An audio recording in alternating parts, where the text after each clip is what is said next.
Okay, I want to talk about coordinate systems very briefly. So you can think about a coordinate system as a means of uniquely fixing a point in space. Okay, that's a coordinate system. Now there are many types of coordinate systems. There are probably an infinite number. There are an infinite number of potential coordinate systems that you could use to describe a situation. And often the choice of coordinate system is based around the scenario you're trying to describe. So if there are certain symmetries, you might exploit those symmetries and use a particular coordinate system over all of the others. Okay, but usually the standard coordinate system is this one. This is the standard coordinate system. Okay, this is called the Cartesian coordinate system, named after Descartes. So this is Cartesian. In a Cartesian coordinate system, you mark any point in space or any point in your plane. You mark it using two axes, and here we're talking about 2 dimensions, although this could be extended to any number of dimensions. You use two perpendicular axes, okay, or sometimes called orthogonal axes. So orthogonal or perpendicular axes, one called the x-axis and one called the y-axis. Okay, these are orthogonal or perpendicular, and then all you have to do is mark out the distance along the x-axis and the distance along the y-axis, and your point is the point x, y, whatever that distance is. Okay. As I say, this is a standard or Cartesian coordinate system. We use this because it's the simplest. It gives the simplest representation of the coordinates in the plane. Okay, usually. But there are such things, such coordinate systems like this one, where it's not orthogonal.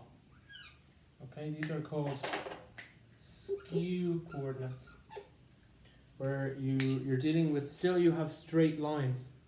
Okay, like here, these are straight axes. These are straight lines also, but they're at an angle. They're no longer perpendicular. Okay, so these are orthogonal coordinate system. This is a non-orthogonal or skew coordinate system. Okay, both are just as good. You find the same answers if you use one or the other. It's just usually this is simpler to use. Okay, and then finally there are, I should say, curvilinear coordinates. These are not straight lines, and they can be at a right angle where they meet, or they may not be. So this could potentially be a right angle, or it may not be. It depends. But if they do meet at right angles, it's called orthogonal curvilinear coordinates. Otherwise, they're just some form of curvilinear.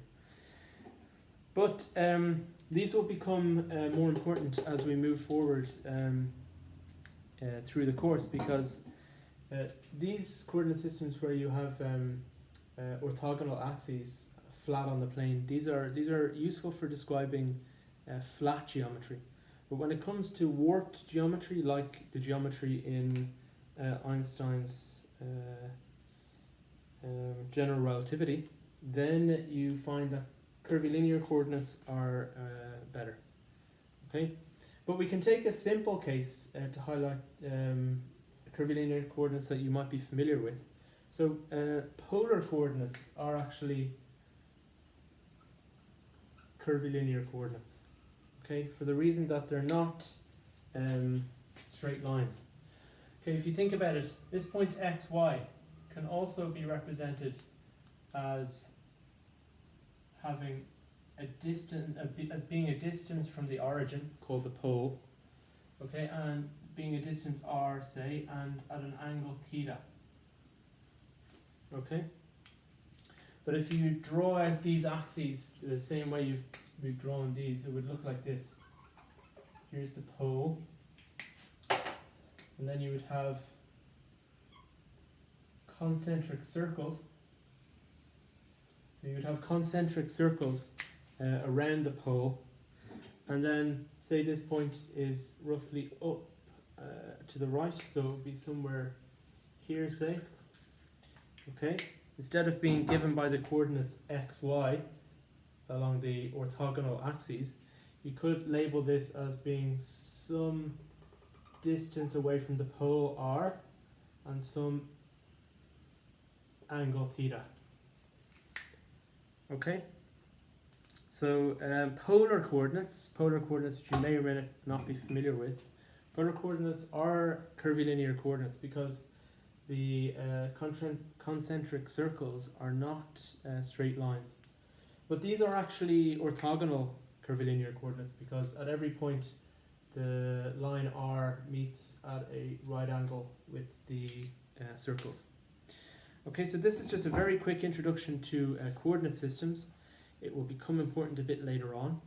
Okay, there is also the notion of a reference frame in physics.